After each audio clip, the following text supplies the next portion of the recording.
Nous allons quand même chanter ces cantiques avant de commencer. Parce qu'il y a beaucoup de gens au milieu de nous qui ne connaissent pas nos chansons du 3e exode.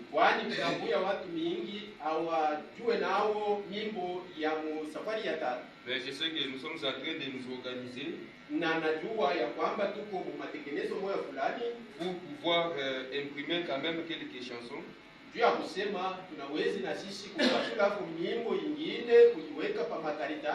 Même 3 titres et distribuer à tout un chacun la page.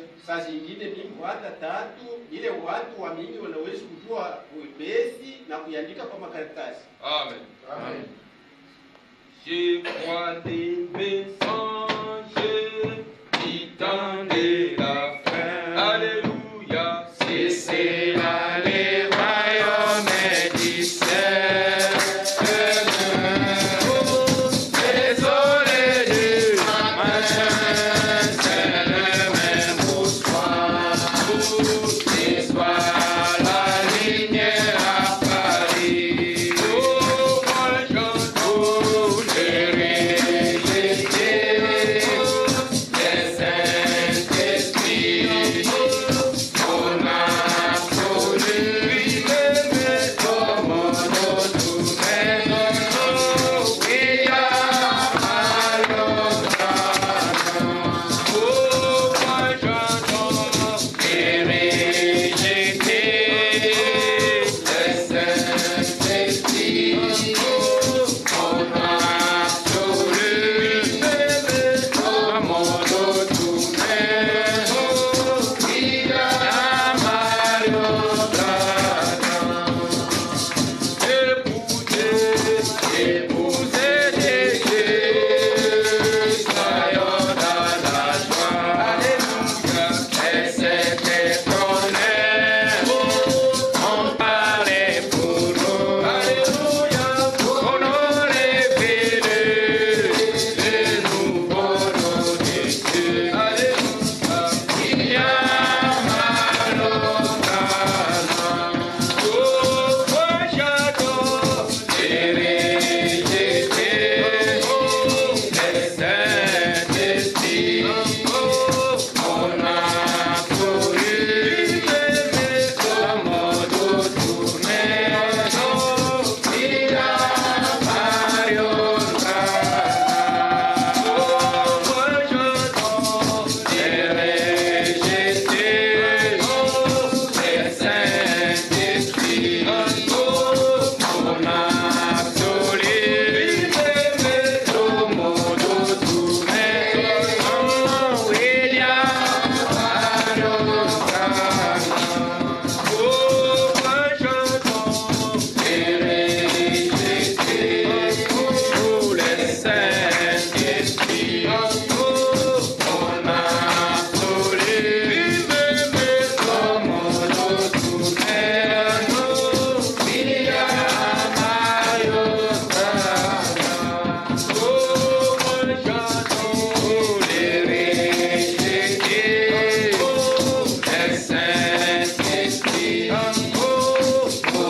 absolu, mais comme d'autres maisons, il y a Mario Brada. Que le Seigneur vous bénisse. Amen. Maintenant, nous allons quand même nous tenir debout pour honorer la lecture de sa parole. Nous lisons toujours dans Jacques chapitre 5, verset 14 jusqu'au verset 18. Quelqu'un parmi vous est-il malade? Qu'il appelle les anciens de l'église et que les anciens prient pour lui, en loignant d'huile au nom du Seigneur. La prière de la foi sauvera les malades, et le Seigneur les relèvera. Et s'il a commis des péchés, il lui sera pardonné. Confessez donc vos péchés les uns aux autres et priez les uns pour les autres afin que vous soyez guéris. La prière fervente du juste a une grande efficace. Élie était un homme de la même nature que nous. Il pria avec instance pour qu'il n'ait plus point. Et il ne tomba point de plus sur la terre pendant 3 ans et 6 mois. Puis il pria de nouveau et le ciel donna de la pluie. Et la terre produisit son fruit. Amen. Prions tous ensemble. Seigneur Dieu Tout-Puissant, Dieu de gloire, encore une fois, c'est une joie pour nous de nous retrouver réunis dans ta présence, dans ta maison. Et comme tu dis que ta maison est une maison de correction, aide-nous, Dieu Tout-Puissant, corrige tout un chacun ce matin, Père, car personne ne peut entrer dans cet endroit, dans ta présence, et retourner comme il était venu, Père. Laisse que c'est là qui était venu, Dieu Tout-Puissant, ayant des manquements, qu'il puisse ressortir ici, complet, Seigneur Branham. Que c'est là qui était venu malade, qu'il puisse retourner ayant la bonne santé, Père. Accepte de commencer avec nous, Seigneur, cette prédication et jusqu'à la fin, Dieu Tout-Puissant. Et comme nous ne sommes pas venus à une plaisanterie, nous sommes venus sur les champs de bataille. Satan et son camp ne sont pas contents, c'est pourquoi nous te demandons, William Branham, de les chasser au milieu de nous, Père, de te manifester dans tout ce que nous allons faire, de les prendre sous ton contrôle, Seigneur Branham, de nous accorder ta présence, ton esprit, ton entendement spirituel, Père Branham, et que ta parole puisse quand même sauver les âmes qui ne t'ont pas encore reconnu dans ces temps de la fin, Père. Car c'est ta puissance qui sauve, Dieu Tout-Puissant. Laisse que tu puisses nous parler toi-même, que ça ne soit pas nous, Dieu Tout-Puissant, que ça ne soit pas nos pensées, car les messages que nous lisons ici, Père, c'est des messages venant de toi, toi le Messie de l'éternité, de Dieu qui nous a été promis dans la Bible et qui est venu dans ces temps de la fin. Et comme tu avais dit dans Habakkuk chapitre 1, verset 5, la parole de Dieu avait dit qu'il avait déjà fait une promesse pour ces temps de la fin. Il avait parlé, tu as dit, de te faire jeter des yeux parmi les nations et soyez saisis d'étonnement et d'épouvante, car je ferai en vos jours une œuvre que vous ne croirez pas lorsqu'on l'a raconté. C'est pourquoi, Père, ce que tu as fait aujourd'hui, c'est quelque chose que le monde ne peut pas croire facilement.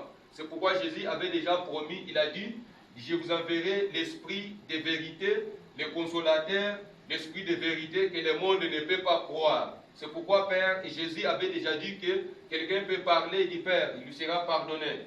Quelqu'un peut parler de moi, il lui sera pardonné. Mais celui qui parlera de celui, à mal de celui qui viendra, qui est le Saint-Esprit, il ne lui sera jamais pardonné, ni dans ce siècle, ni dans le siècle à venir. C'est pourquoi, Père, nous te demandons que tu puisses nous ouvrir les yeux afin de découvrir celui que nous devons croire aujourd'hui, Père. Afin que nous puissions découvrir qui est Dieu le Saint-Esprit dans ces temps de la fin, alors que, Seigneur Branham, ces choses, d'autres ne veulent pas les lire clairement, ouvertement. C'est pourquoi aujourd'hui, Père, nous voulons ouvrir quand même ta parole, afin que tu puisses nous donner de la lumière, Seigneur. Tout pour ta gloire et ton honneur, nous te demandons ainsi avec foi, au nom de William Marion Branham. Amen. Amen. Que le Seigneur Branham vous bénisse. Amen. Avant de continuer avec notre sujet, je voulais lire quand même une citation du Seigneur Branham. Vous avez des citations. Nous lisons dans la restitution de l'arbre épouse.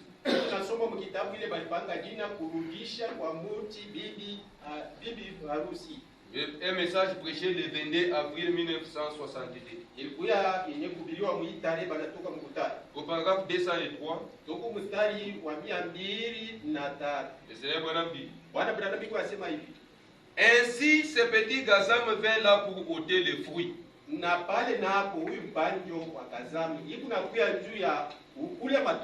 J'ai 2 pages sur les fruits.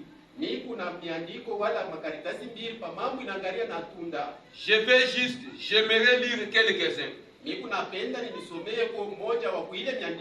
La première chose, les premiers fruits qu'il a ôtés étaient l'amour fraternel. Kitu cha kwanza ile ule mpande wala ile pepo mchafu ilikuliaka ilikuya ni roho ya mapendo. Donc les fruits de l'esprit, il y a l'amour, la patience, la joie, la bonté, tout ça. Matunda ya kiroho tunakuya na mapendo, imani, utulivu na vingine.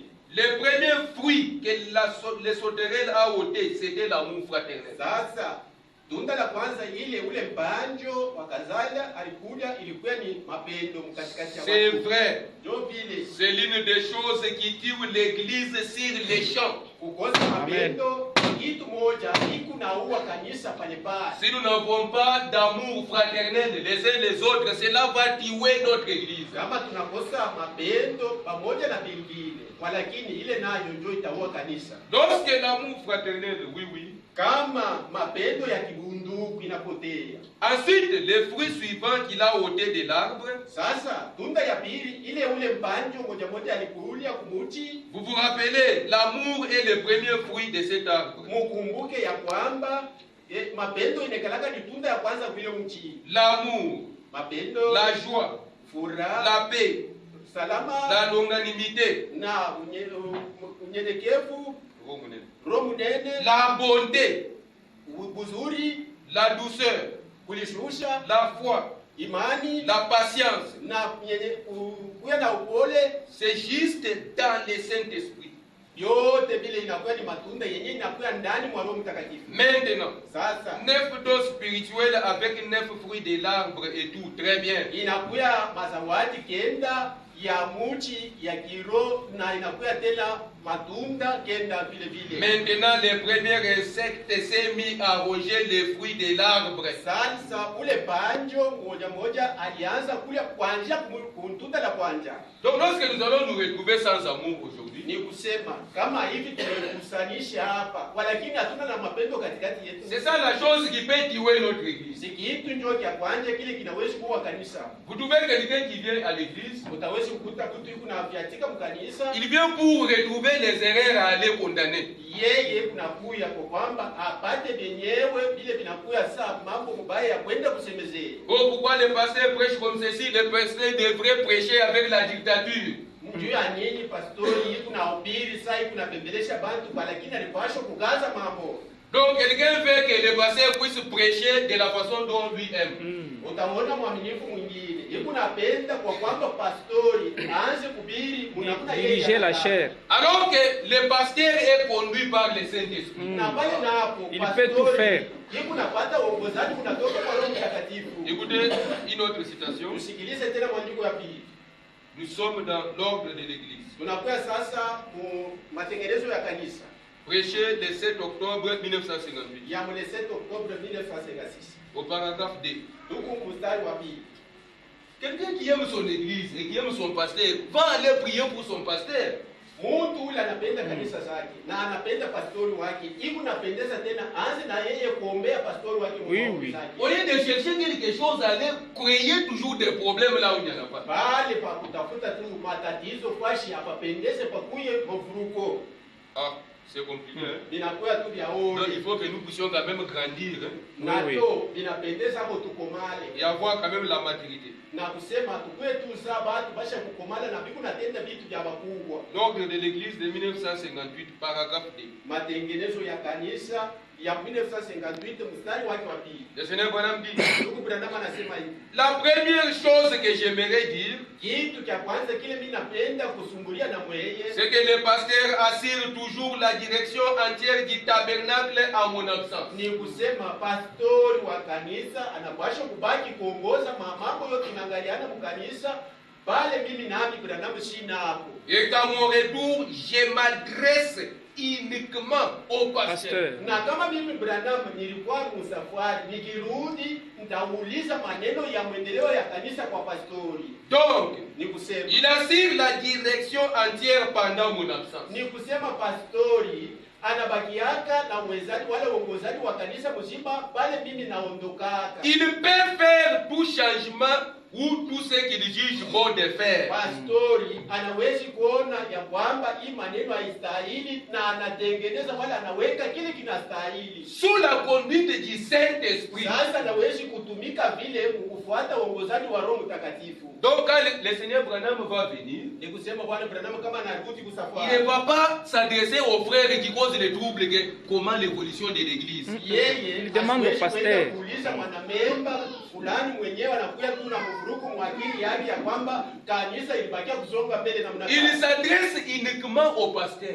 Yeye atauliza mpaka pastori. Parce que le pasteur principal de l'église c'est William Branham. Kwani pastori mwenyewe anakuya kukicho ya pastori wote ni William Branham. Le pasteur assistant c'est le pasteur de l'église. Sasa msaidizi wa Branham mwingine anakuwa ni pastori wa kanisa pa fashi fulani. Maintenant, vous voyez quelqu'un avec ça c'est l'attitude de manque d'amour. Si quelqu'un a de l'amour, il va aimer son église, aimer son pasteur et prier aussi pour son église et son pasteur.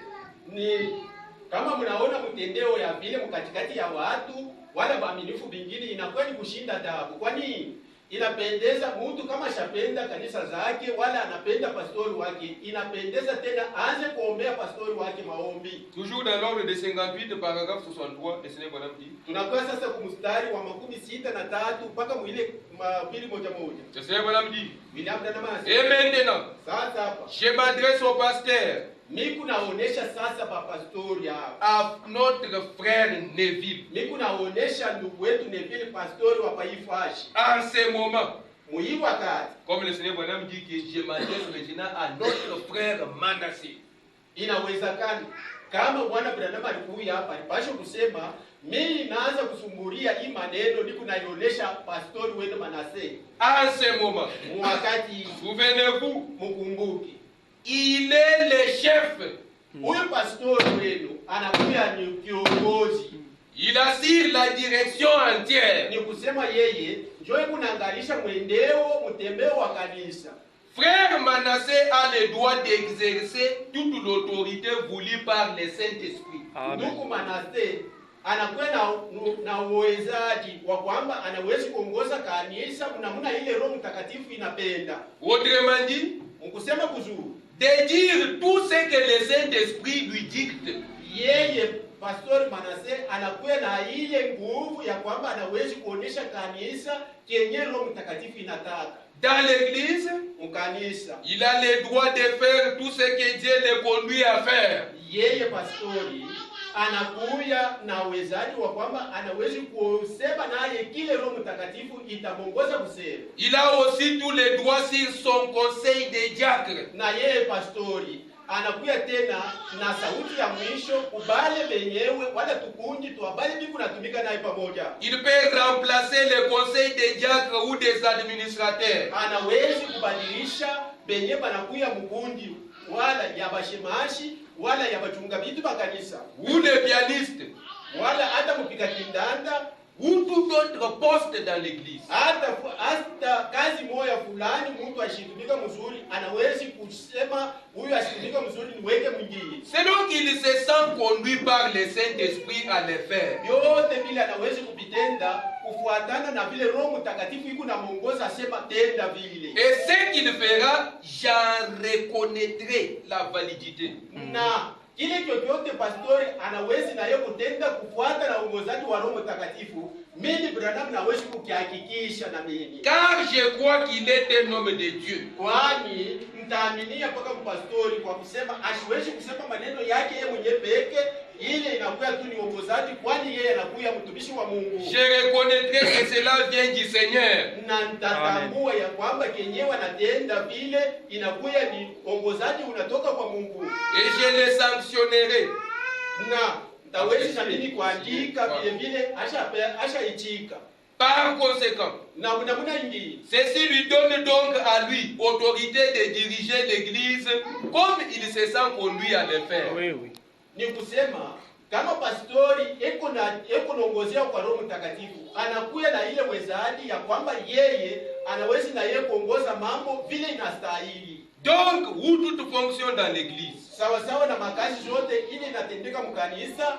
S'il désire changer le poste des gens, il a l'autorité de le faire. Kama anawezi kubadilisha makazi ile banduku beko natumika ndani ya kanisa, anawezi naye kubadilisha vile vile. Cependant, j'ai confiance que tout se passera toujours bien. Na naaminia na egamia tena ya kwamba ile mambo yote itatendeka mpaka mzuri. Et qu'il n'aura jamais à user de cette autorité.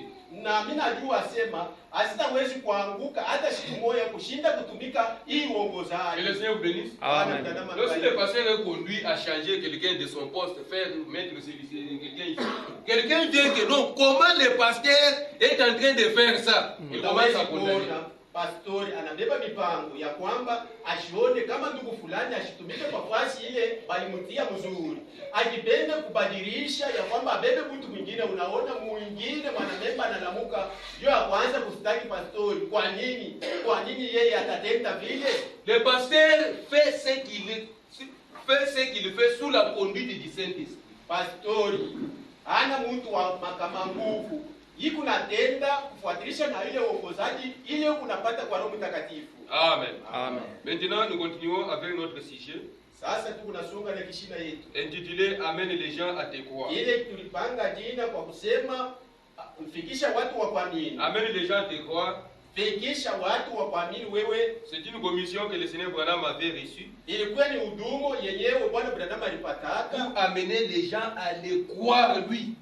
ni kusema mwito yake ilikuwa ya kwamba yeye ahubiri bantu aboneshe bamwaminie yeye. Que le Seigneur vous bénisse. Amen. Or, dans Jean chapitre 12, Yohane sura yake ya 12, écoutez comment était le message de Jésus. tushikie vile mjumbe ya Yesu ilikuwa natangaza mwile wakati. Verset 44 Tunakuwa kwa mstari wa 13 jusqu'au verset 45. Tutenda vile vile na mstari wa 45. Or, Napo Jésus s'était écrié, Yesu akalalamikaje hivi, celui qui croit en moi, anasema ula tamini ndani mwangu. croit. Kuamini. Et qu'on a mis. Kuamini nini? Afin que, il dit, celui qui croit en moi, croit. Ule anaamini ndani mwangu kweli anaamini. Non pas en moi, Haina kunyamini mimi mtu Yesu. mais en celui qui m'a envoyé. Si ni kuaminia ule mwenyewe alinituma na mimi. Et celui qui me voit celui qui m'a envoyé. Na mwenyewe kuniona mimi, anaona mwenyewe alinituma. Que le Seigneur vous bénisse. Amen. Donc Jésus a amené les gens à croire celui qui l'avait envoyé. Yesu kazi zake haikuwa ya kwamba yeye afikishe bantu bamwamini yeye hapa. Ilikuwa ni bantu baamini kwa ule alimtuma yeye. Que le Seigneur vous bénisse. Amen. Quand bien même, bon, après ça, il a commencé aussi à demander les gens de les croire. Croyez-moi même par mes œuvres, croyez-moi quand même. Hata vile alifikaka na mnamuna moyo ya kwanza kuonesha watu bamwamini na yeye, kwani alikuwa sema kama mnyamini mimi, kama amunyamini mimi, muamini hata vitendo vyangu. Voilà, parce que les gens ne voulaient pas les voir. Ni kusema nini? Watu hawakwanza kumwamini yeye. Que le Seigneur vous bénisse. Amen. Nous prenons encore Jean. Tuko na soma tena mwandiko mwingine mpaka Yohane. Verset 5, Tuko sasa mstari wa 5. à partir du chapitre 5, Sura ya 5, verset 43, tuko sasa mstari wa 43 jusqu'au verset 47. tutasoma tena mstari wa 47. Quand Jésus s'est vu rejeté par ses frères, Wakati Yesu alionaka ya kusema wa ndugu zake walimtupaka, il a commencé à leur dire ces paroles. njo akaanza kubasemezea hii maneno. Jésus dit, Njo alisema je suis venu au nom de mon Père, mimi nilikuya katikati yenu mjina la Baba, et vous ne me recevez pas. mweye amukunyipokeleye.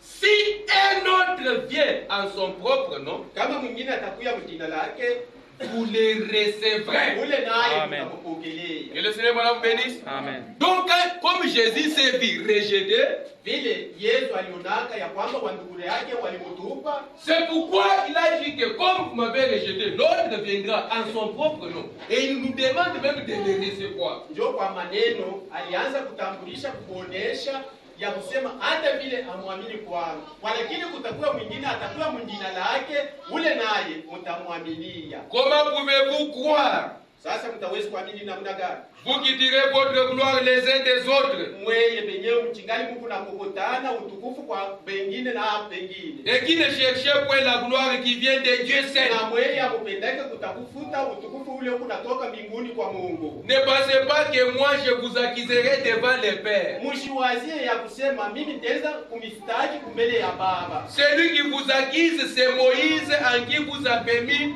votre espérance. Mwenyewe kumistaki anakuwa ni Moses mwenye ndani mliweka kitumaini yenu. Car si vous croyez Moïse, kama kweli mliaminia Moses, vous me croyez aussi. Mlipaswa kunyaminia na mimi. Parce qu'il a écrit de moi. Kwani Moses aliandikanga kuja kwa. Mais si vous ne croyez pas à ses écrits, sasa kama amwamini kuimi andiko, comment croiriez-vous à mes paroles? Mtawezi kuamini kuneno langu namna gani? Que le Seigneur vous bénisse.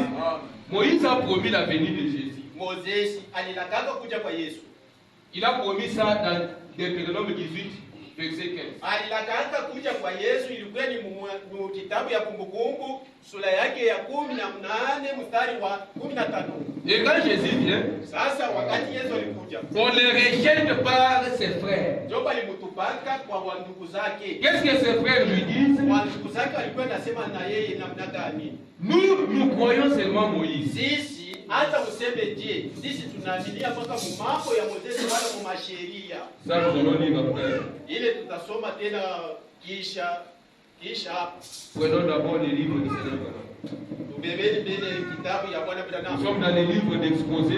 Tunakuya sasa vipande vya makanisa. Page 356. Tuko karatasi ya 356. Pour voir que celui qui devait venir à son propre nom est déjà venu ou pas. Juu ya kusema mwenyewe Yesu alilakanga kwamba yeye atakuja mjina lake, ashakuja wala tutawezi kuchunga. Que frère Branham lui-même puisse nous parler. Sasa Bwana Branham yeye asemezee kwa maneno. Mais sasa remercions Dieu qu'à l'instant présent tunapigia Mungu asante kwa hiyo wakati ametupatia. Cet âge ne soit pas terminé. Hii kizazi haitawezi kuisha. Il crie encore. Mungu achingali na lalamika. Et son cri n'est pas seulement dans les oreilles spirituelles des hommes par son esprit. Na malalamiko ya Mungu haikuye paka kwa watu wenyewe wa kiroho, wale wewe na kusikiliza kuzuri kwa kiroho hapana. Mais walakini il y a de nouveau un prophète dans les pays. Si tunajua ya kwamba ulalamiko ule unatokea tena kwa nabii mwenyewe alikuta katikati yetu. Une fois encore, si nabii yuko katikati yetu mara ya pili, Dieu va révéler la vérité. Mungu atatufunulia maasiri pa ukweli. Comme il l'a fait à Paul. Vile vile alitendaka na Paulo. Au jour du 7e messager, sasa mu wakati ya malaika wa 7, au jour de l'âge de la Odyssée, wakati ya kizazi cha Laodikia. Donc l'âge du 7e messager, l'âge de la Odyssée, c'est dans notre temps ici.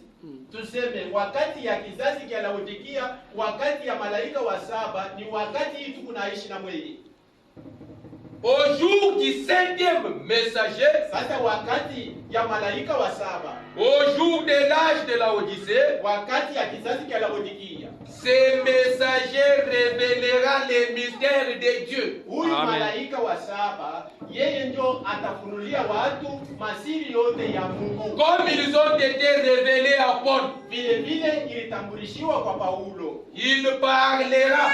Yeye malaika wa 7 huyo ndio ataitangaza ile masiri. Et ceux qui recevront ces prophètes en son propre nom, na bale benyewe bataamini ule nabii mundina lake wala batamuitika mundina lake, recevront les effets bénéfiques du ministère de ces prophètes. Bona abo bale bantu batapokea mabaraka yenye kutungana na hii mwito ya huyu nabii. Et ceux qui l'écouteront seront bénis. Na benye batamusikiliza kuibili atatangaza batabarikiwa. Et ils feront partie de cette épouse du dernier jour. Na wale watu watamini huyu nabii batakuya beku natunga ni banamemba wale bachaguliwa kwa masiku za mwisho. Que le Seigneur vous bénisse.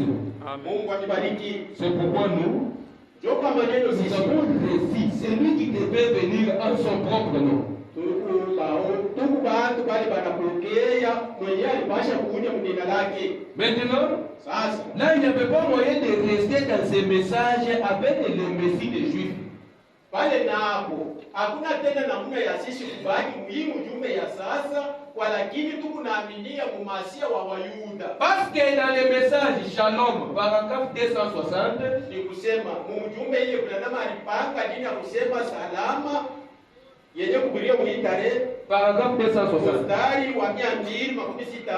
il a dit que les messages de Moïse n'avaient pas marché au temps de Jésus. Yeye Branham ndio kuna kutakatishia, anasema mjumbe ile balubiri kwa Mozesi yo alikusongaje mbele kwa wakati ya Yesu. Et le message de Jésus ou le message des apôtres ne marche pas aujourd'hui. Na mjumbe ile Yesu balubiri banafunzi bake wala ile ya batume ba Yesu haiwezi nayo kushimama leo. Oh, le message des apôtres, c'était d'adorer Dieu au nom de Jésus. Nayo ile mjumbe ile apostoli walipataka ilikuwa ya kuabudu Mungu mjina ya Yesu. Et c'était de baptiser les gens au nom de Jésus. Na ilikuwa tena kusema baanze kubatiza bantu mjina ya Yesu. Écoutez, Usikilize. nous prenons encore Jean chapitre 8, Tunakuwa sasa ku Yohani sura yake ya 8. verset 37 Tuko ku mstari wa 37 jusqu'au verset 39. tutaenda tena ku mstari wa 13 na kenda. Non, nous irons jusqu'au verset 44. Tutaenda na ku mstari wa 14. Écoutez, Tusikilize. ce qui s'est passé dans la Bible avec Jésus. Kenye kilitendeka kwa Biblia wakati ya Yesu. Verset 37. Tuko mstari wa 37. C'est Jésus qui s'adressait toujours aux pharisiens. Yesu ndio alikuwa mpaka na sumbulia na Wafarisayo. Les pharisiens, les gens qui se disaient que c'est nous qui sommes enfants de Dieu. Wafarisayo ndio walikuwa naonesha Yesu ya kwamba sisi tu watoto wa Mungu, kwani tunaweza kumfuata Ibrahimu. Les gens qui injuriaient Jésus et son cas, que ce sont les démons. Wale Wafarisayo ndio walikuwa na chakula Yesu ya kwamba yeye alikuwa ndani ya mademoni. Maintenant, posez-vous aussi la question dans ces temps de la fin. Sasa tuliswali kwa kwamba hii wakati yetu maneno kunatendeka namna gani? Vous verrez un pasteur qui dit, oh, n'allez pas adorer avec les gens qui adorent Branham parce que ce sont des démons. Utawezi kuona pastori kumimbari yeko na katala bamilifu bake bashiungane na benye banaabudu Branham, kwani banakuya batu benye kushikwa na mademoni. Tout ça c'est quoi? Yote vile ni Ils aiment toujours continuer avec l'ancienne dispensation. bale bapastori bali bahubiri beko napenda mpaka kushimama na ile mahubiri ya zamani yenyewe ya msafari ya pili. Ils se comportent aussi comme des pharisiens du temps de Jésus.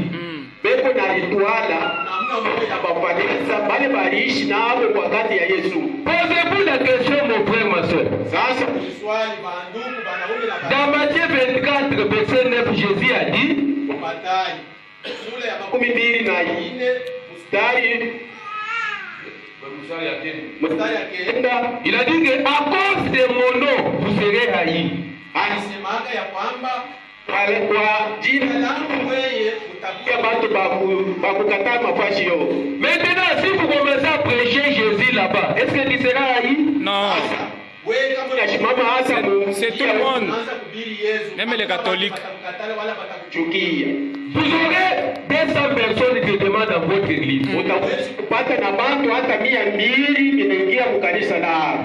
commencez à leur prêcher William Marion Branham.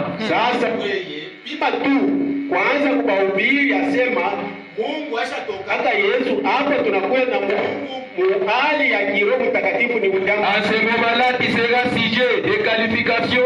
Bale na ndio utakuya kishina ya kutuka kwa kutuka na kukusema biba Des injures. bataanza kuchambula. Oh, ce sont des séducteurs. Bataanza kusema hapa watu banakuwa watongozaji. Ce sont des démons. Banakuwa ni watu wenye kujana mapepo mchana. Pose-toi encore la question, mon frère, ma soeur. Sasa muulize tu wewe bando. Tu parles là-bas Jésus. Tu parles à l'église catholique Jésus. Là-bas Jésus. C'est que Jésus. Si tu as 50 000 personnes dans une église, toujours Jésus. Mais tu veux là où il y a Branham, peu de gens. Ça ne vous interpelle pas? Sasa mjiulize, samaki ya goza ndio zinagaraka ya mingi. Utakuta hapa Yesu ule mkatolika Yesu mseke mumalemba ina bachimbango Kwa Yesu bamizilima banajua na bo Yesu kule banajua bote. Sasa mwangalie watu banabidi kufaka kidogo. Je suis déjà baptisé au nom de Jésus-Christ. Je suis croyant du message du temps de la fin. Unawezi kuona mtu eko nalipika mkilari nasema mimi nakuwa mwaminifu wa mjumbe ya Malaki 4, mjumbe ya mwisho ya wakati yetu, kwa lakini eko nabaki paka na jina ya Yesu na ubatizo mjina ya Yesu. Mais le Jésus de Malemba et le Jésus qu'on vous prêche, c'est le même Jésus. C'est toujours le même Jésus. C'est le même Jésus, il n'y a pas la différence. Yesu wa Malemba, Yesu beko na ubiri kwa Katolika mtoto wa Maria. Na mwenyewe ule kunahubiri bantu mjumbe ya Malaki 4, si anakuya paka Yesu moja moja. Tu n'es pas encore baptisé. Au lieu, il a fallu qu'on te laisse seulement entrer dans l'église. On va te baptiser au nom de Jésus. Alors qu'à Malembe, tu étais baptisé au nom de Jésus. Au sec, tu étais baptisé au nom de Jésus. Elda, au nom de Jésus. Arrivé dans l'église protestante, au nom de Jésus. Il arrive même au message, pour la 9e fois, on te baptise encore. Au nom de Jésus. Il y a un changement là-bas. Un cercle vicieux. Walakini wewe ulikuya mpakani ukabebe mipango nenda Katolika banakubatiza mjina ya Yesu, wala ulienda museke banakubatiza mjina ya Yesu, mumale mjina ya Yesu. Ukifika tena mumjumbe banakubatiza tena paka mjina ya Yesu. Acha nishu iko wapi pa? Au faki Nous allons lire quand même cette écriture du Seigneur Branham. Parce que les écritures pareilles, les pasteurs ne les lisent pas dans leurs églises. Ah, oui, oui. Kwani miandiko ya hivi mapastori mingi abayubiri paaminifu babo kumimbari hivi hapa. Les pasteurs qui nient que Branham est Dieu, ils ne peuvent pas lire de pareilles citations. Pastori bale peko na pingana na umesi wa Branham, bale abamwamini asema yeye ndio Mungu mbali. Hawawezi kusoma miandiko yenyewe Branham alipasha semeje. Que le Seigneur vous bénisse. Amen. Nous sommes dans la page 280 des livres d'exposé.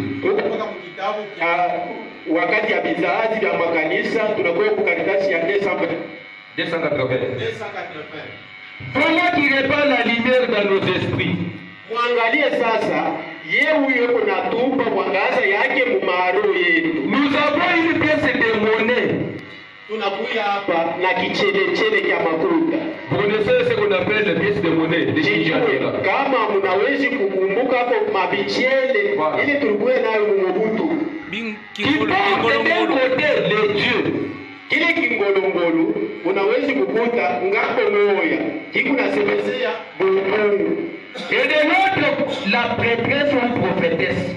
Na utawezi kuona ngambo ya kile kichele unakuya tena mama wa kuzala Mungu. Donc ici il y a la face de Jésus. Utawezi kukuta kile kichele wala kingolongolo ngambo muko uso ya Yesu. Ici il y a la face de Marie. Na mule ngambo ingine muko uso ya Marie. Acha kubeba bebe. Écoutez, soyez vraiment attentifs. Sasa msikilize, hii inakuwa ni mfano Branham kunasemaje. Na kwa pale. Jetez une pièce en l'air. Mubebe tu kile kingolongolo mkitupe hivi. Est-ce que cela fait une différence si elle tombe d'un côté ou de l'autre? Sijue kama hata kinaanguka chini hakuna achanisho, kwa lakini kitaweza kuanguka hata muuso ya Yesu hata muuso ya Maria shambeba mtoto. Non monsieur, il n'y a pas de différence.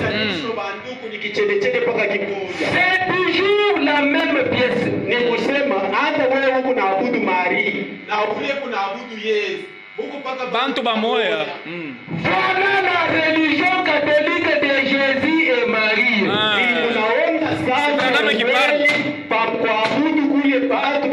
La religion catholique de Jésus et Marie.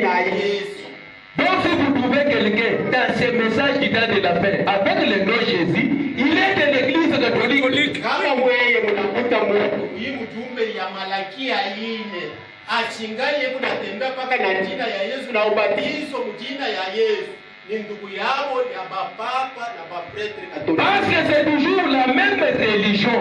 Si inakuwa tu ni injili moja moja. Que le Seigneur vous bénisse. Amen. C'est ça la vérité dans les messages du temps de la fin. Nasikia ukweli sasa ya hii mjumbe ya wakati tunapokea na mweli. Parce que c'est lui qui nous a été promis, c'est l'esprit de vérité. Kwani ule Bartolaka sema atakuja kumfundisha alikuwa ni roho ya ukweli. Le Saint-Esprit, Roho Mtakatifu. le consolateur.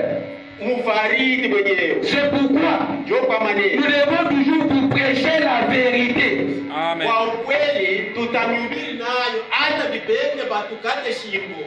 Si vous êtes prédestiné, vous allez croire Yambrana. Kama wewe ulitangulia kuchaguliwa, wewe utaamini ya wewe Branham asema njoo muumbaji wa mbingu. Et si vous n'êtes pas prédestiné, vous suivrez le chemin de beaucoup de gens.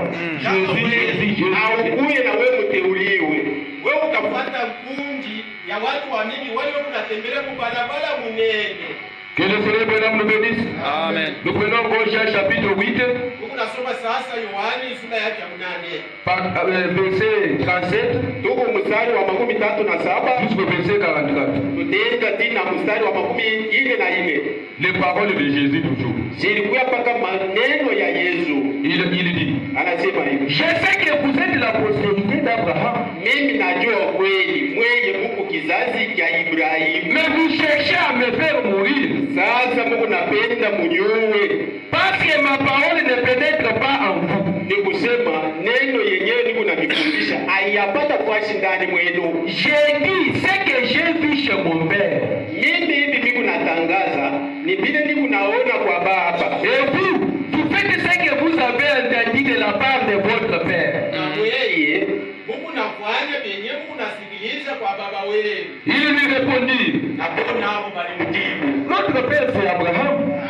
Acha kutuishi. Tunajua baba wetu muimani ni Ibrahimu. Jésus leur dit, Naye akabonesha. si vous étiez enfant d'Abraham, Kama wewe mlikuya kweli watoto mkizazi cha Ibrahimu, vous feriez les œuvres d'Abraham. mlipasha na wewe kutenda vile Amen. vile Ibrahimu alitenda. Qu'est-ce qu'Abraham avait fait dans son temps? Les œuvres d'Abraham, c'est Atendaje quoi? namna gani wakati lake? Allez lire dans Genèse chapitre 18. Mwende musome hii maneno nilikuta Mwanzo 18. Verset 1 jusqu'au verset 33. Ukaanze kumstari wa kwanza tena mstari wa 15. Abraham a vu Dieu dans la chair humaine, un homme révélé.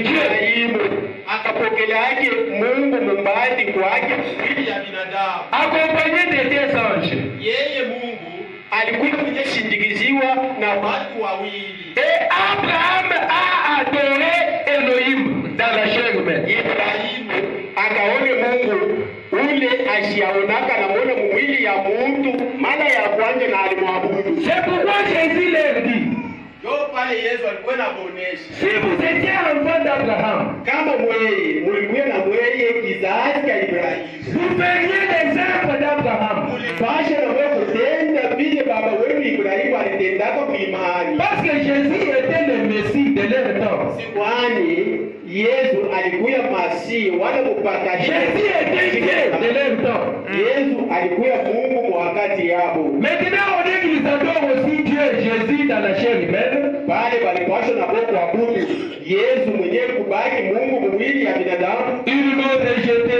Kwa walikutupa. Ils ne l'ont pas écrit. Hapo kumwamilia. Ils l'ont taxé de tous les noms. Kwa walimpangaka majina zote. Que le Seigneur vous bénisse. Amen. Continuons avec Jean chapitre 8. Tusome sasa na Yohani sura yake 8. Verset 40. Tunafika mstari wa 14. Mais maintenant, Sasa hapa vous cherchez à me faire mourir. Mungu napenda mniuwe. Moi qui vous ai dit la vérité. Mimi mwenyewe nanionyesha ukweli. La vérité que j'ai entendue de Dieu.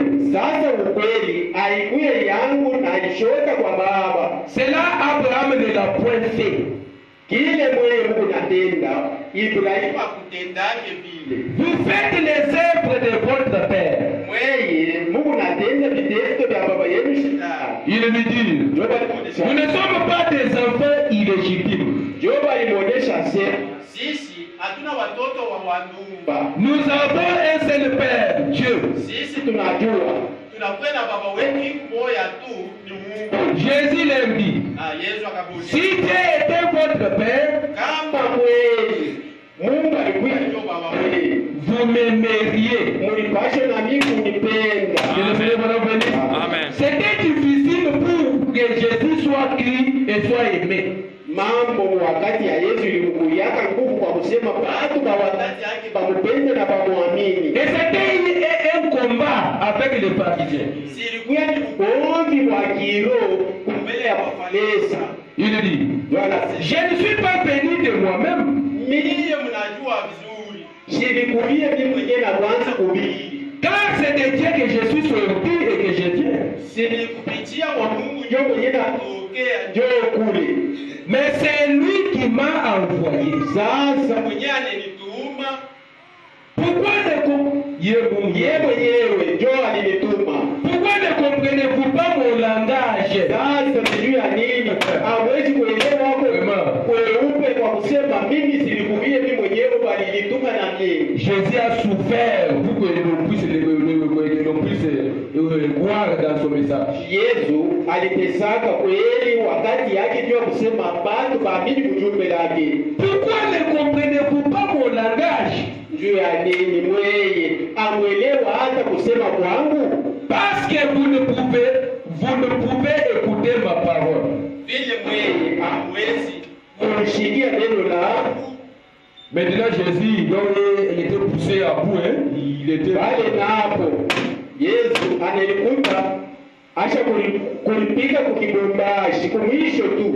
Il prêche, on le rejette, il fait les miracles, on le poursuit pour les tuer. Donc il dit, mais je suis venu de Dieu.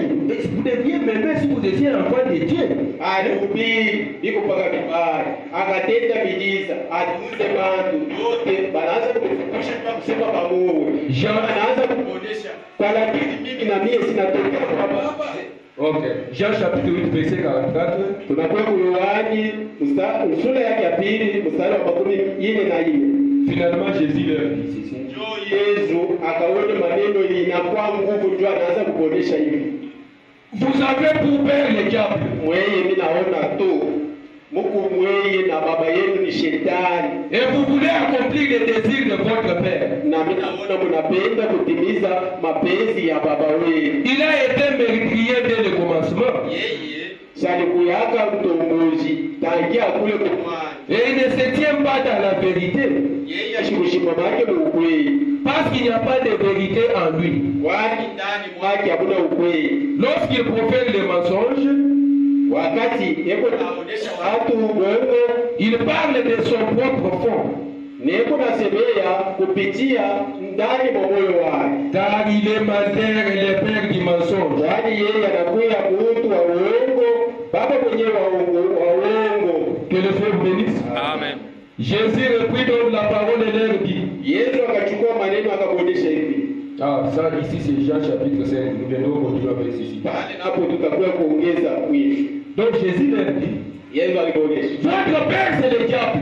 Baba wewe ni shetani. Parce que ces gens-là, kwa kusema wale croyaient toujours en Moïse. Walianza kuamini mpaka Moses. Ils croyaient encore qu'ils avaient leur père Abraham. Walianza tena kuamini kwa kwamba wao walikuwa ni watu wa kizazi cha Ibrahimu. Maintenant, Jésus était poussé à bout, il est fatigué. Vous avez plus peur le diable. Na anaona sema hakuna namna bamwamini. Ndio anaanza kuonyesha mweye unakuwa na baba wewe shetani. Que le Seigneur vous bénisse. Amen. Bwana nibariki. Nous prenons encore Jean chapitre 5. Tunakuwa kwa Yohana sura 5 verset 19. Huko mstari wa 19. Écoutez ce que Jésus dit. Tukushikie tena kile Yesu alikuwa anaonyesha. Jésus reprit donc la parole et leur dit. Yesu akachukua maneno na alimuonyesha hivi. En vérité, je vous le dis. Ukweli tu na nionyesha hivi. Le Fils ne peut rien faire de lui-même. Mwana asiwezi kutenda kupitia uwezaji wa yeye peke yake. Il ne fait que ce qu'il faut faire au Père. Mwana anatendaka benyewe ataona baba yake anatenda. Et tout ce que le Père fait, le Fils aussi le fait pareillement.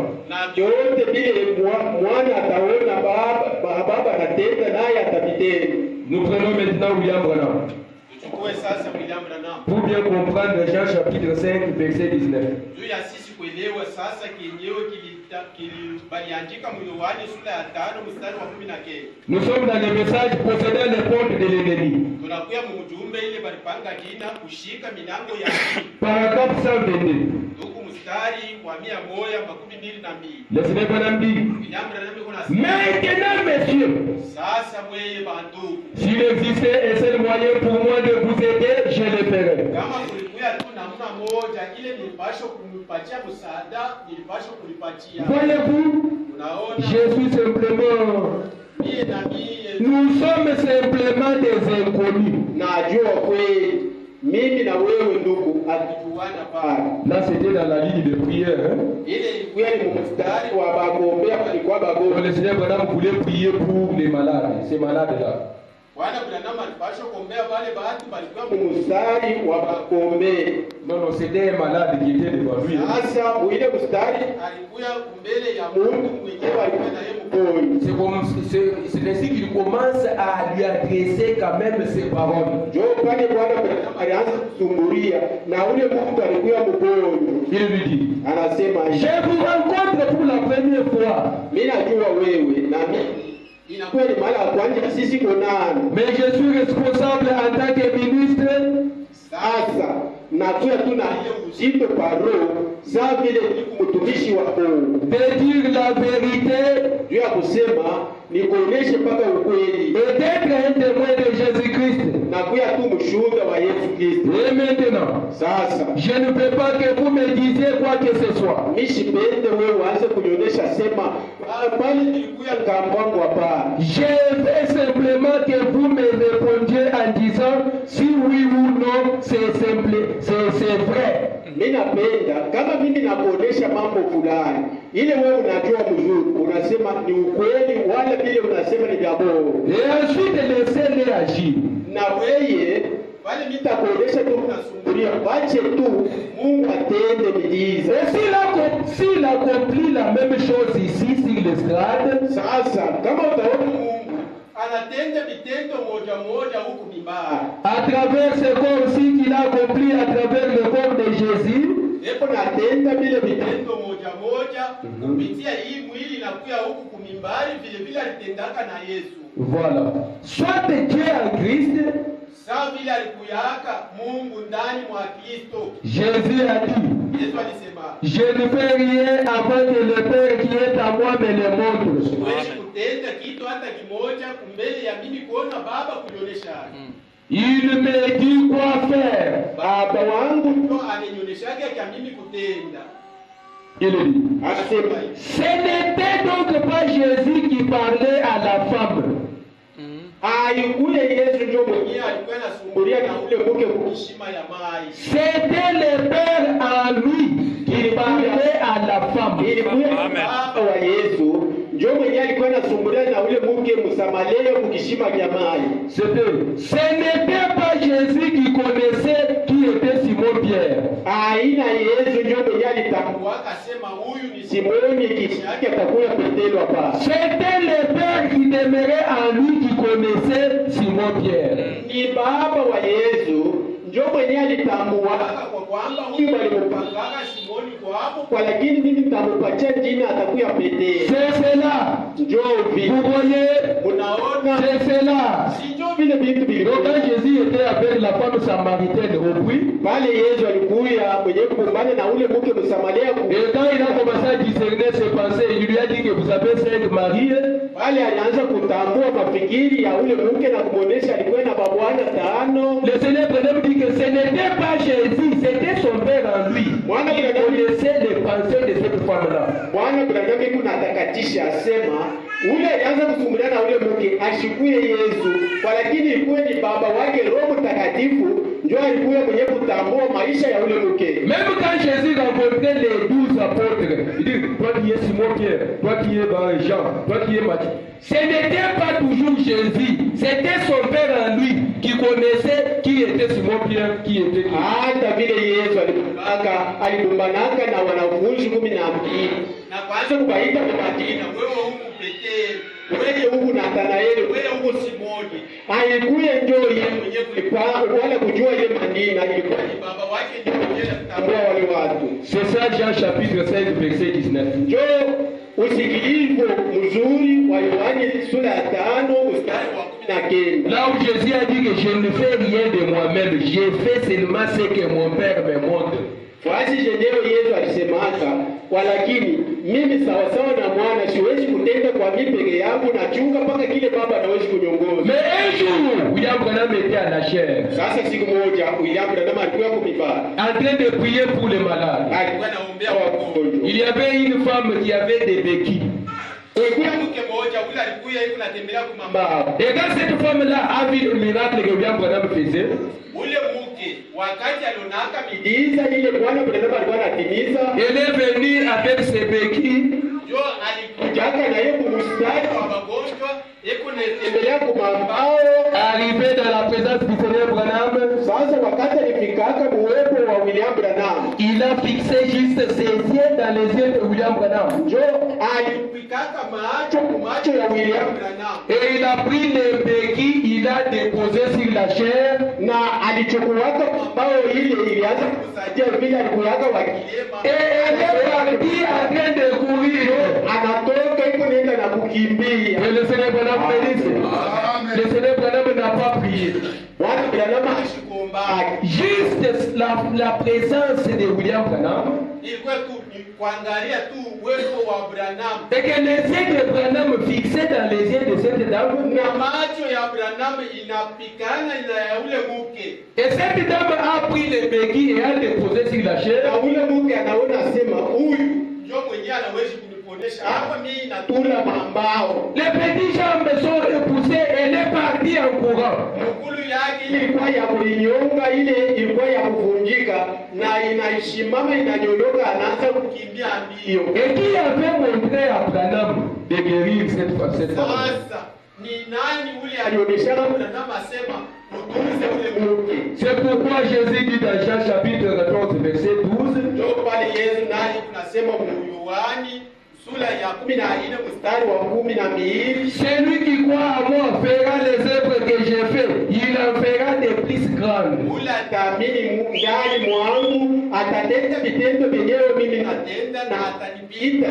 Et les œuvres qui sont plus grandes, celui qui les a accomplies, c'est lui que William Branham. Na vitendo vikubwa vya kuzidi vile vya Yesu, ule mwenye kuvitimiza ni William Branham tu. À part William Branham, il n'y a jamais eu une personne qui a accompli les miracles plus que ce que Jésus avait fait. Kama Personne. tunatosha tu William Branham, hakuna mtu mwingine ule alitendaka vitendo vya Yesu kumzidi na kumzidi. Un jour, une femme est venue dans la ligne de prière devant William Branham. Siku moja mke moja alikuyaka msululu wa watu wakuombea wale walikuwa wagonjwa, Parce que cette femme-là avait l'enfant qui était né sans pied. ule mke alikutaka na mtoto wake ule alizalaka kwa shimo miguu. Arrivé dans la présence du Seigneur Branham, Sasa kufika tu uwepo wa William Branham, le Seigneur Branham a pris le bébé. Bwana Branham akachukua tu ule bebe kidogo. Il a demandé à tout le monde d'incliner la tête. Alionyeshaka watu wasema mweye tu hii mambo aimiangalie kuinamishe tu vichwa. Maintenant, il y avait un frère du nom Peregrine. Na kulikuwa ndugu pale Peregrine. Peregrine a dit, Jo Peregrine alisema, frère Branham a fait le premier miracle. Nous étions inclinés les yeux fermés. alisema Bwana Branham tulimwona alitenda muujiza moja ya kwanza, na pale tulikuwa na vichwa vyenye kuinamisha. Maintenant, pour cette fois-ci, Sasa kwa hii wakati je vais quand même frauder pour ouvrir les yeux et voir ce que le Seigneur Branham va faire. napenda kunibie ko tu, hata vile basha kusema tuinamishe vichwa, mimi nione ko kile Branham atawezi kutenda. Un bébé né sans pied. Mtoto kidogo mwenye alizaliwa na magonjwa kwa shimo mguu, Et frère Peregrine dit, na ule ndugu Peregrine anasema hivi, j'ai vu Branham en train de créer de nouveaux pieds et attacher aux petites jambes du bébé. Amen. wale tulikuwa penye kuinamisha vichwa vile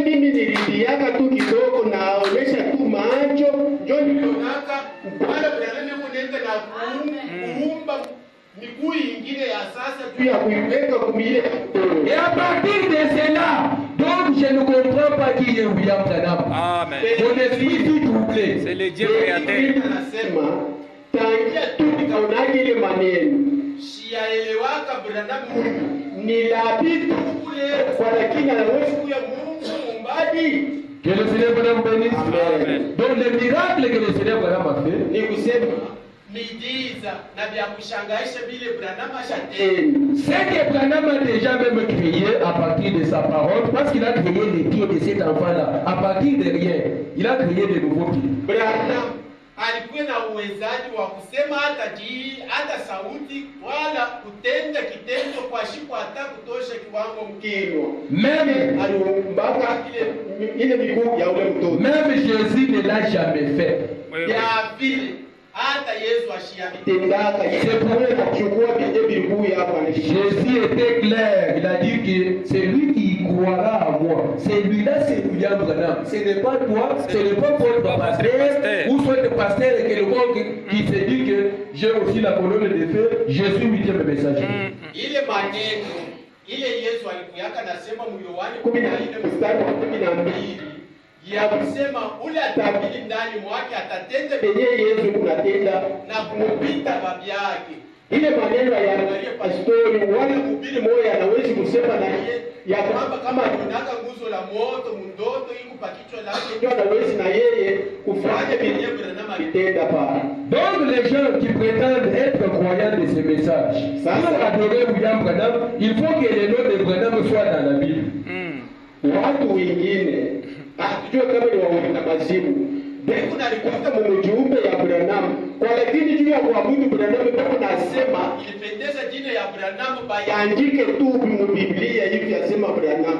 Or, ils oublient que toute la Bible, de l'Ancien Testament jusqu'au Nouveau Testament, parle toujours de la venue de William Branham. Na bobe kuna saulika ya kwamba tangia Biblia karitasi yake ya kwanza kitabu ya kuumba tina mkaritasi ya mwisho Ufunuo ilianza kusemezea maneno ya kuja kwa Branham. Et William Branham c'est Dieu fait chair au temps de la fin.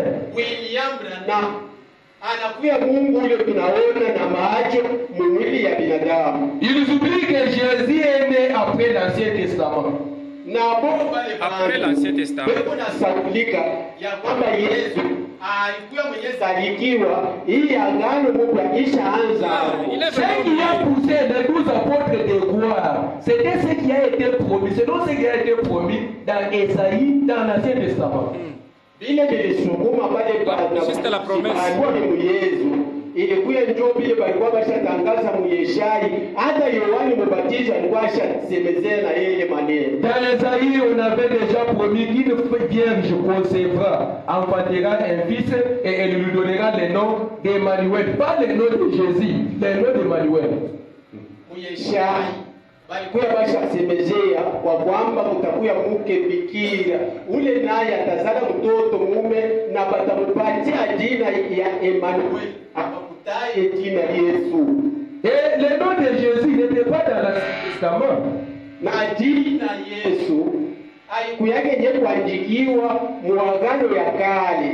Sinon, son nom se retrouve dans le Nouveau Testament parce qu'il est né quand on a commencé à rédiger le Nouveau Le Testament. Nouveau Testament. Walakini jina lake inakuwa yenye kutulika ni muikano ekano mpya. Walakini njoo wakati balianza kuandika maneno lake. Oh, mais comment Branham prie au nom de Jésus-Christ? Branham baptise au nom de Jésus-Christ. Sasa juu ya nini Branham alikuwa na ubiri bantu jina ya Yesu Kristo na iko na babatiza jina ya Yesu Kristo? Oui, ils ont raison de poser cette question-là. Wanaweza kuwa na sheria ya kuuliza vile. Mais nous, Sasa sisi Branham nous a appris. Branham ndio anatufundisha. Quand je parle de Jésus, Kama mnashikia mimi nasema wale mimi nataya jina Yesu. il s'agit de la troisième personne de la divinité. Qui est le Saint-Esprit. Oui, oui. Shangaria ule mtoto alizalika kwa Maria. Mimi nasemezea kwa Mungu watatu ule anakuya Roho Mtakatifu. Et le Saint-Esprit, c'est un prophète parmi nous aujourd'hui. Na Roho Mtakatifu naye anakuwa ni nabii mwenyewe ule tunalikuta naye leo. Il est le prophète d'aujourd'hui. Roho Mtakatifu ndio nabii wetu tunakuwa naye. Il est le prophète de cette ère. Yeye ndio nabii wa wakati yetu. Et qui est le prophète d'aujourd'hui? Sasa nabii mwenyewe tutamtangaza mpaka asema ni nabii wa Shipondina. C'est le prophète du temps de la fin. Kweli ni nabii wa masiku za mwisho. Même quelqu'un de Malemba va te dire que le prophète du temps de la fin c'est frère Branham. Hata mtu wa Malemba, hata wa Mchimbangu atakuonesha ukweli nabii wa wakati. Disons d'abord William Branham. Surtout lire. Nous sommes dans ce qu'il faut pour trouver de toute incrédulité. Tunakuya mkitabu kile balipanga jina niki nini kile kinapendeza tufanye juu ya kutosha shindano ya kutokuamini. Paragraphe 21. Huko mstari wa 21. Le Seigneur va nous dire. Bwana mnabii kwa sema. Nous avons été purifiés par le sang de Jésus. Tulitakasiwa damu ya Yesu. Et je crois dans une religion et dans une sainteté pure absolument du Saint-Esprit. Mimi naamini muinjili ile inakuya ya utakazo, ile inakuya safi ya Roho Mtakatifu. Je crois qu'un homme qui est lavé de la vie du péché, naamini ya kwamba kwa mtu ule ashatakatisiwa kubitendo vya dhambi, cesse totalement de boire, ataachana kweli na kunywa pombe, de mentir, ataachana wala atakawanyana na kulongofya, de voler, atakatala wala kukawanyana na kuiba et tout le reste na vitu vingine vibaya. Je crois qu'il vit pour Dieu. Najua ya kwamba ule mtu atakuya tu yeye kunaishi juu ya Mungu. Parce que l'esprit de Dieu, l'esprit qui est en lui, c'est l'esprit de Dieu. Kwani roho ile inaanza kuongoza ule mtu. Haina roho ya mtu ule, hapana, inakuwa ni roho ya Mungu pekee yake. Et cet esprit le conduit et le guide dans la justice et la sainteté. Na Roho Mtakatifu itongoza ule mtu mukweli na mutakatifu, pour que Dieu puisse vivre en lui. Ndio ya kusema ile maisha ya ukweli na ya utakatifu ipatie Mungu sasa namna yeye kuishi. Et vouloir faire sa volonté en lui. Na kusukuma ule mtu kwa kusema aanze kutenda paka kile Mungu anataka. Or, napo il n'y a donc qu'une seule différence unakuya achanishwa iko paka moja qui empêcherait que Jésus soit le même. Ile itafanya qui empêcherait que Jésus soit le même. Ule wa Maria qui marchait en Galilée, alikuya iko natembea ku Galilée, que celui qui est avec nous ici ce soir. Huyu tunakuya naye hapa hii dioni. Hii magharibi. Dans chacun de nous. Mundani mwa moja na moja wewe. Maintenant, sasa rappelez-vous, mkumbuke le Jésus dont je parle. Yesu ule mimi niko nanionyesha. Maintenant, sasa rappelez-vous, mkumbuke le Jésus dont je parle. Yesu ule mimi nasemezea maneno lake. C'est la troisième personne, ni mtu wa tatu, qui est le Saint-Esprit. Amen. C'est clair. Lequel est en nous? Dieu en nous. Ce n'est pas la deuxième personne, le Fils. Le Jésus dont on parle. La perfection.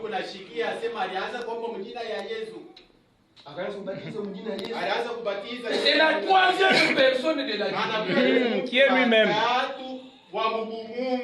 Qui est le Saint-Esprit. Et si vous voulez connaître le Saint-Esprit, nous allons lire un peu dans Jean chapitre 16. Ce n'est pas un vent. Oui, ce n'est pas un vent. Voilà. Très bien. Jean chapitre 16. Verset 12. Jusqu'au verset 16. Écoutez, quand Jésus s'est vu à la fin de sa vie, avant de mourir, il commence à promettre au monde un autre qui devait venir.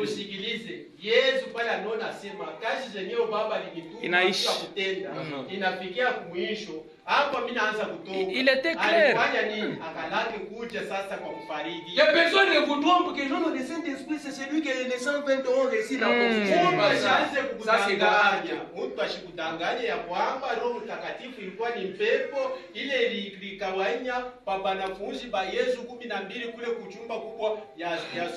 Jean chapitre 16 verset 12 à 16. Yohani sura yake ya 16 mstari wa 12 tuku nashuka na 16. C'est Jésus qui parle. Yesu ndio mwenyewe anasemezea. J'ai encore beaucoup de choses à vous dire. Naona ni chingali na vitu vya mingi vya mimi kuvionesha. Mais vous ne pouvez pas les porter maintenant. Lakini mweye mchingali watoto hamwezi kubeba hivi vitu vya mimi. Quand le consolateur sera venu. Sasa pale mfariji atakuja. L'esprit de vérité. Roho ya ukweli. Il vous conduira dans toute la vérité.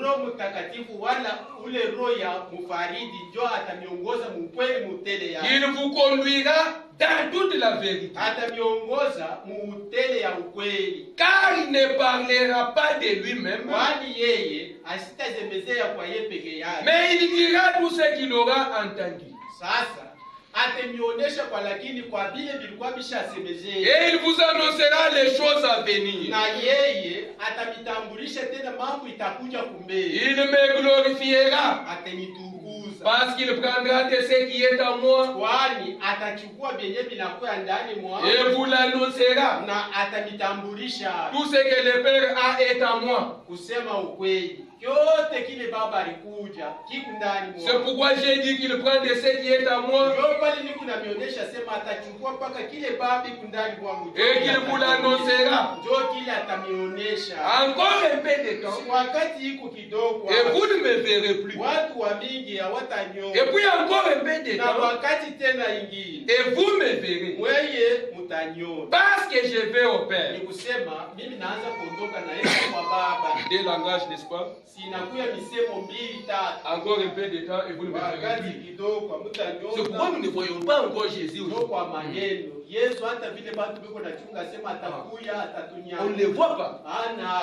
Mais encore un peu de temps, vous me verrez. Sasa wakati mwingine mweye mutaniona. Et qui est-ce qu'on devait voir? Sasa ule mwenye tulipasha kuona ni Yesu ule wa Maria ule anaanza Wanganjo, Là, il faut que Frère Branham lui-même. Wale na hapo iko na pendeza paka tuulize. Ne dormez pas, nous commençons à terminer. Ne dormez pas s'il vous plaît. Mushilale. Nous lisons dans Jéhovah Jireh, deuxième partie. Tunaanza kusoma mkitabu kile balipanga jina Jehova mwenye kutengeneza kipande cha pili. Paragraphe 105. Ndugu mstari wa 105. Le Seigneur Branham dit, Ndugu Branham anasema. mais maintenant, Sasa hapa comme Jésus était Emmanuel, vile Yesu ile wakati alikuyaka Mungu mwili ya mtu. alors la vie de Dieu était en Ni lui. kusema kile kilimfanya kuye Mungu ni pale maisha wala roho ya Mungu ilikuwa ndani mwake. Et c'est ce qui revient. Revient. Le même esprit là, par le corps Jésus. Non pas seulement la vie d'un homme, La vie de Jésus là. mais de Dieu lui-même. Sous la forme du Saint-Esprit.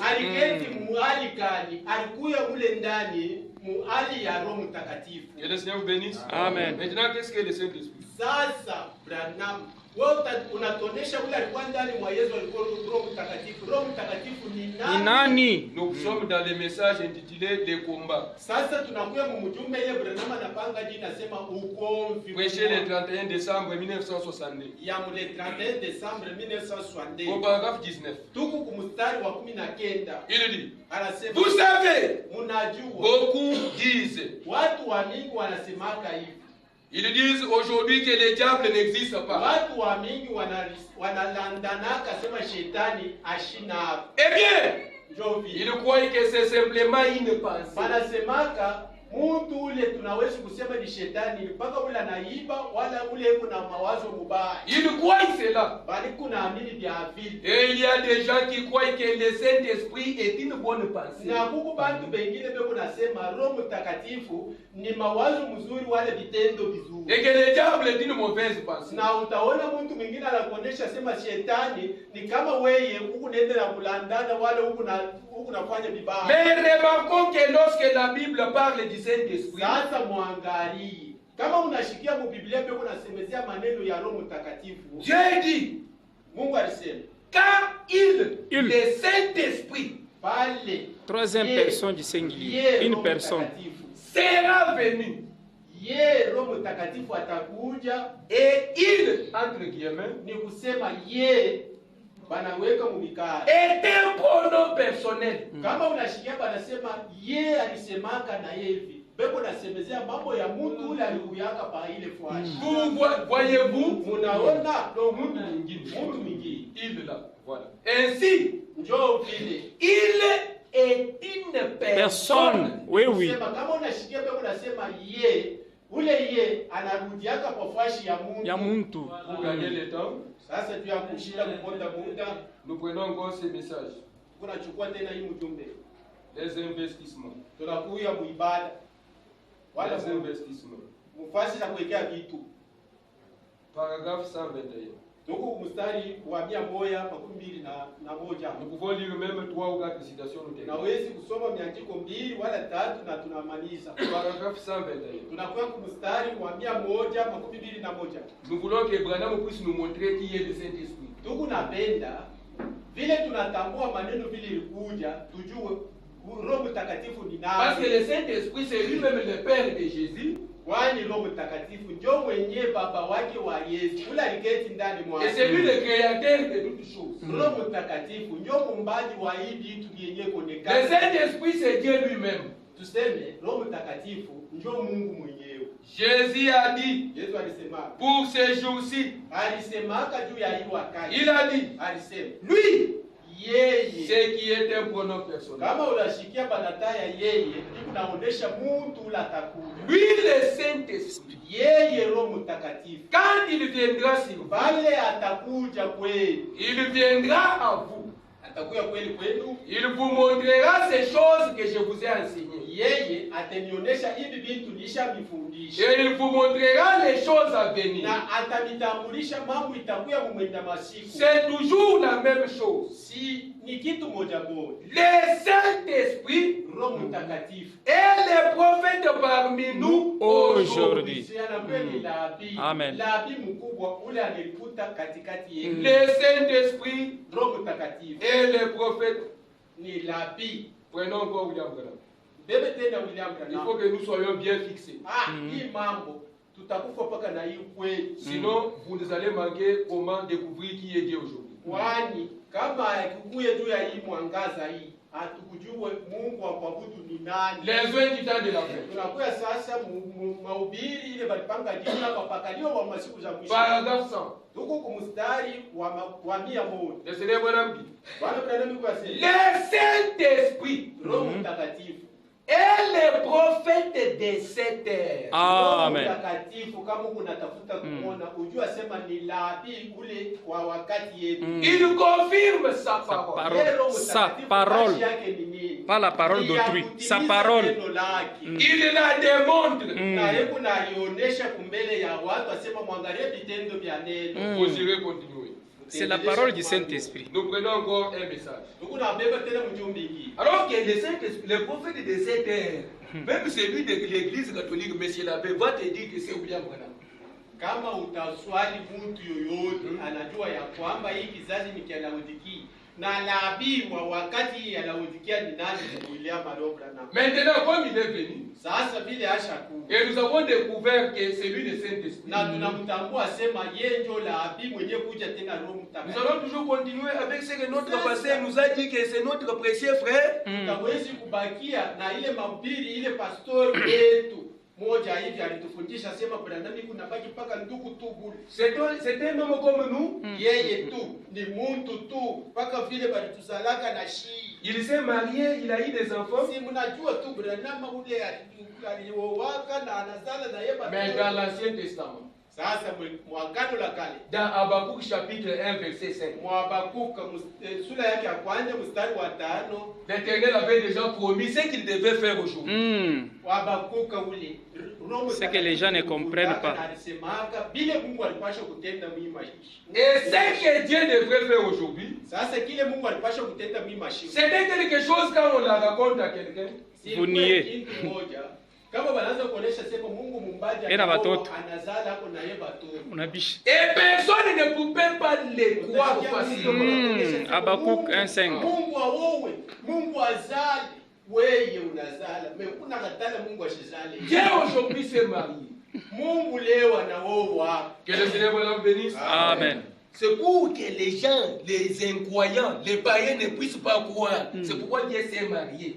Pour les éloigner. Oui, oui. Ça, c'est le mystère d'aveuglement. Akuyeko sawasawa na ye na muntu na ye aowe azale juu ya kukataza wala kushindisha pale bakutoka. Pour accomplir Habakkuk chapitre 1 verset 5. Bila kusema Habakuka naye timilike. Kwani balisemaka kutakuwa kitendo kile kikubwa kile Mungu atatendaka kile bataonesha mtu ashinde. Branham est que vous niez. Bataanza kuonesha Branham huyu ndio Mungu. Asema hapana, Mungu gani? Mungu. Vous niez pour bien partir en enfer.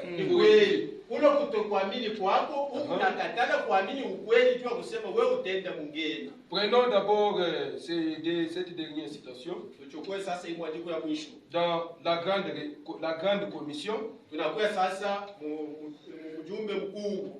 Prêché le 1er mars 1958. Il a le 1er mars 1958. Paragraphe 53.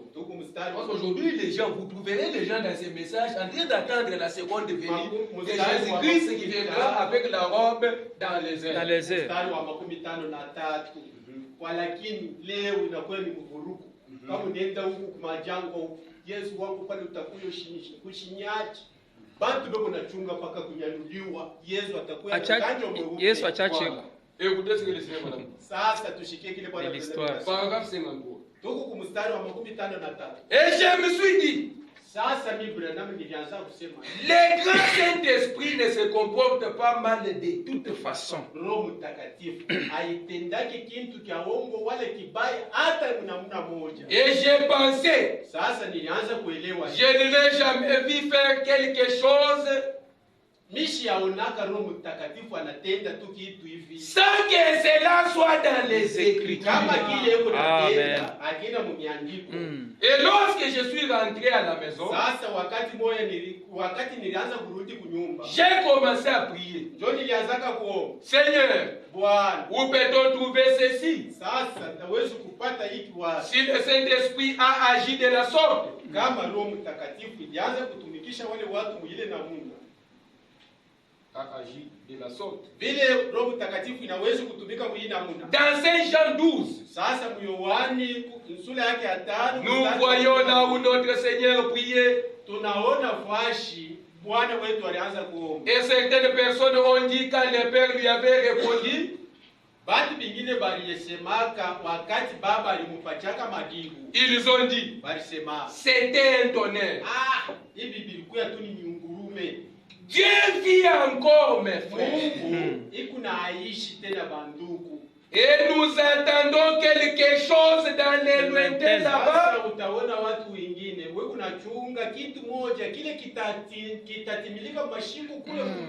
Alors que nous avons la chose maintenant.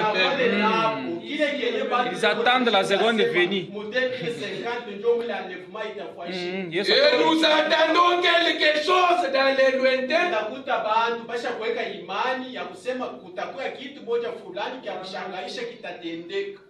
Alors que nous avons la chose maintenant. La voici. Ne laissez pas cela vous passer par-dessus la tête.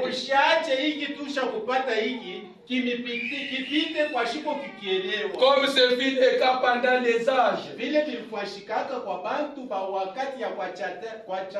Comme ce fut le cas au temps de Jean-Baptiste. Ils n'ont pas su qui il était.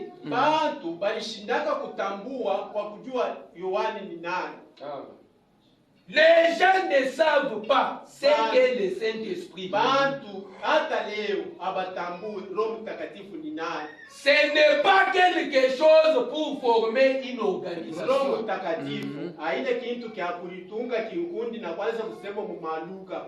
Dire que dans notre église ici, celui qui adore Branham ne doit pas entrer ici.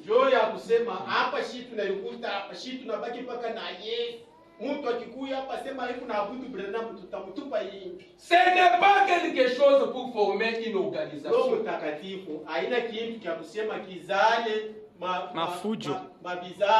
En fait, je ne critique pas cela, mes frères. Ni kweli, mimi sina na mambo na bale benye kutunga madhehebu. Ce n'est pas quelque chose au sujet duquel on doit faire des problèmes. Roho Mtakatifu haina kitu wala mtu wa kwanza tu kusema vibaya juu yake. C'est quelque chose pour aimer. Roho Mtakatifu anakuwa ni mtu wa Wakupenda. Et pour adorer. Amen. Mtu tena wa kuabudu. On adore le Saint-Esprit. Ce n'est pas pour vous séparer les uns Les autres, oui, oui. Roho Mtakatifu haikalake na mambo ya kwanza kukabuta watu na pengine asema wewe ukatangie wewe ukasaya. Le Saint-Esprit est Cela doit adorable. unir les gens. Roho Mtakatifu kifukuzio yake ni ya kuunganisha watu wote wakuwe pamoja. Nous n'utilisons pas cela comme instrument pour rendre meilleur le royaume de Dieu. Sasa tunabebaka Roho Mtakatifu na tuko na muamini juu ya kusema maendeleo ya ufalme wa Mungu isonge mbele. En faisant la discrimination au milieu de nous. Sasa kama tunakuwa na ubaguzi katikati yetu, ile inakuwa mbaya. Nous devons nous unir à ceci. Inapendeza sisi tuungane, tuweke mikono kuhii Roho Mtakatifu. Tuabudu. Alors le véritable Saint-Esprit nous apportera ceci, mes frères. Na pale na hapo Roho Mtakatifu ya utukufu hii itatupatia mapendo ya sisi kupendana. Il faut qu'il en soit ainsi. Sisi kunapendeza tukuye na ile mapendo kweli. C'est l'amour de Christ envers nous. Ile inakuwa tu njo mapendo ya mupakalio kwetu. Que le Seigneur vous bénisse. Amen. Le Saint-Esprit, Roho Mtakatifu c'est quelque chose pour aimer ni Pour kitu adorer. wala mtu ule unapenda, unaweza kumupenda et pour adorer. na kuabudu. Hakuna namna ya kuabudu kitu Ce n'est pas hata quelque nyumba chose hii. qui va nous séparer. Oh, le message c'est pour les Katangais. Oh, Non, non. oh, Jean Dans Branham. la norme, toutes les tribus, nous sommes frères et sœurs. Haina kitu kya J'aime kusema Branham, mais tu huwezi l'adores kuya pas. juu ya kwanza Faut faire tous les deux. kukabula, Tu wala l'aimes et tu kuweka l'adores. ubaguzi katikati yetu ya kusema Roho Mtakatifu inakuya wala Branham anakuya mpaka Bakasai, Branham anakuya Bakatangia. Hapana, Branham ni wa mataifa yote. Vous trouverez les autres qui font la politique. Moi j'aime Branham, mais pour l'adorer, il adore. Utakuta mtu mwingine hebu nafanya sasa kisiasi, hebu nasema kumimbali mimi napenda Branham kwa, lakini juu ya kumwabudu vile banatoka mkuonesha sema Roho Mtakatifu hawezi paka kumpenda bure, napenda tena kumwabudu ashiwezi. Que Tu le Seigneur restes vous bénisse. incrédible. Amen. Nous lisons la dernière citation. Tunasoma mwandiko wa mwisho. Le Seigneur Branham dit, Wala Branham kwa Dieu sema m'a le compris. sasa tunakuwa kumjumbe yenye kupangia wajina Mungu banamwelewa mbaya. Paragraphe 33. Tuko mstari wa 33. Lorsque Pierre prêcha, Wakati Petero alikuwa na ubiri les jours de la Pentecôte, siku ya Penta, 3000 âmes furent sauvées bantu 3000 baliokolewa et baptisées les mêmes jours. balipataka na ubatizo mpaka mwile siku. Tous ceux qui crient au Seigneur furent baptisés. Bote bale baliaminiaka mu Bwana balibatiziwa. Alors, Jovi aussitôt que vous croyez au Seigneur muna ile Mungu nenda na kuamini Bwana et l'acceptez comme votre sauveur, na huku na muamini kwa kwamba yeye anakuya mwokovu wake, allez directement vers l'eau twende pale Allez au baptême. et que votre confession débite là même. na palinapo kutubu kwako kwa mazambi kuanzie pale. Les jeunes comme les vieux, Babijana hata bakubwa, peu importe. hata ukiye mtu wa namna gani. Amen. Amen. Frère et Branham, notre Dieu, Et dans une cabane en bois, et sous la colonne des feux, il y a Branham le Seigneur.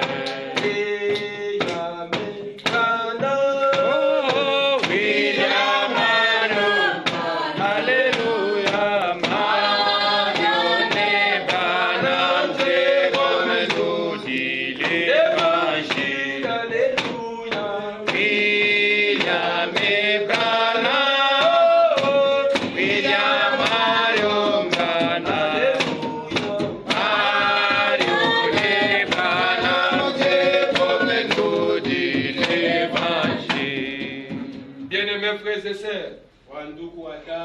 avec nos têtes inclinées et nos yeux fermés. na macho yenye kufungwa, vichwa vyenye kuinamisha. Voici le message qui vous a été prêché ce matin dans toute la vérité et la sincérité. Mwangalie mjumbe yo hii bananubiri nayo mukweli na muhaki na msafu.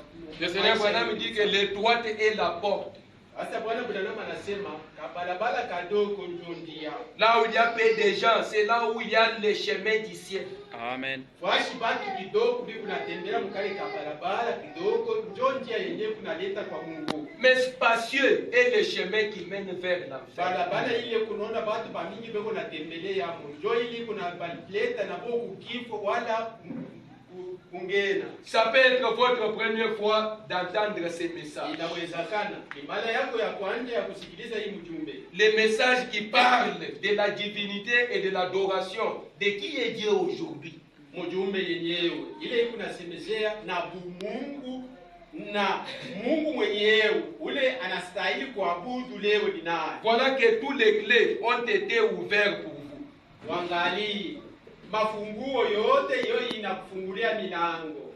Si vous êtes prêts et que vous avez écrit que le Seigneur Branham est le Seigneur et Sauveur, lève juste la main en l'air, nous allons vous amener dans les eaux de baptême. Kama kweli hii neno inakugusa moyo, unatambua kweli kupitia miandiko William Branham ndio Roho Mtakatifu na unabeba mipango ya kubatiziwa, wewe nyanyula tu mkono. Levez juste la main en l'air, nous allons vous baptiser.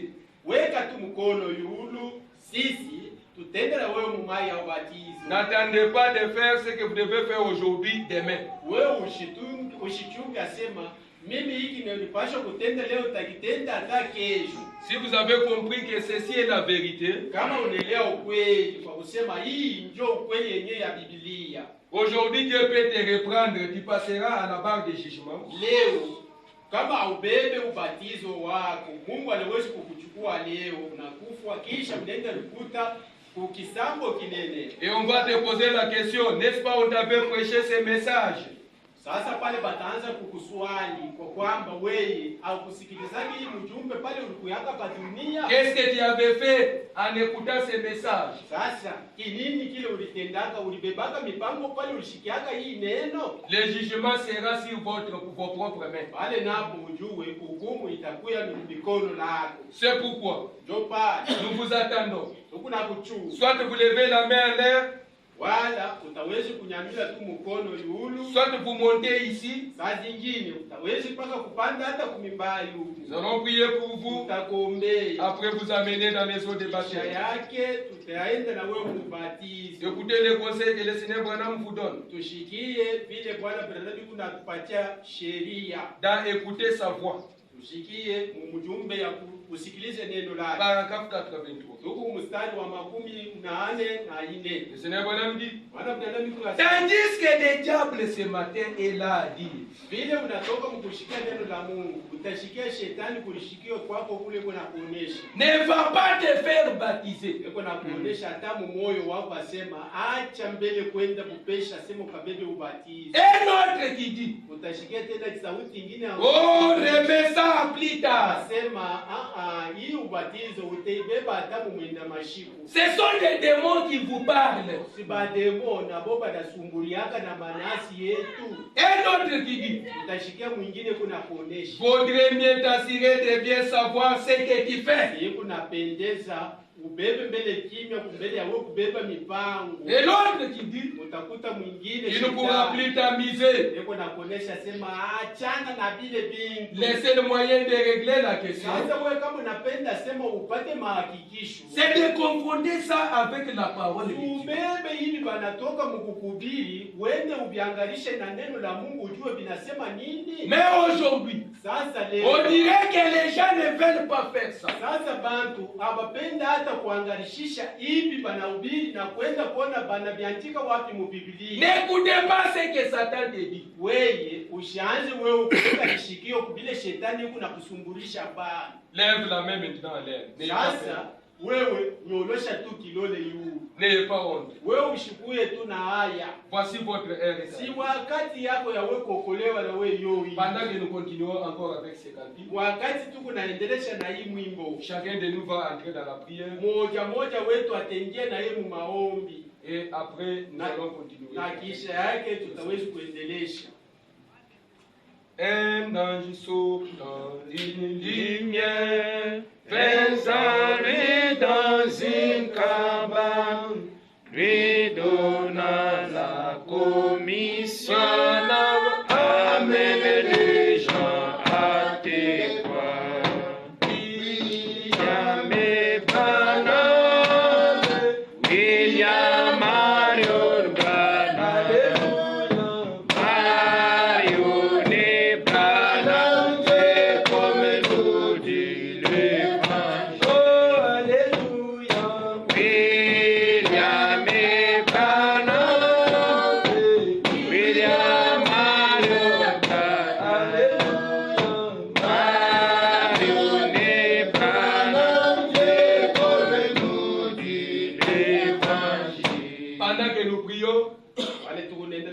si vous êtes touché et que vous avez écrit que c'est la vérité, vous monterez ici.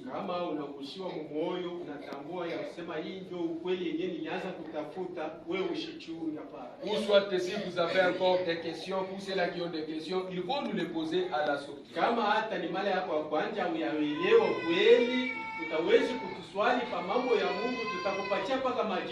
Prions tous ensemble.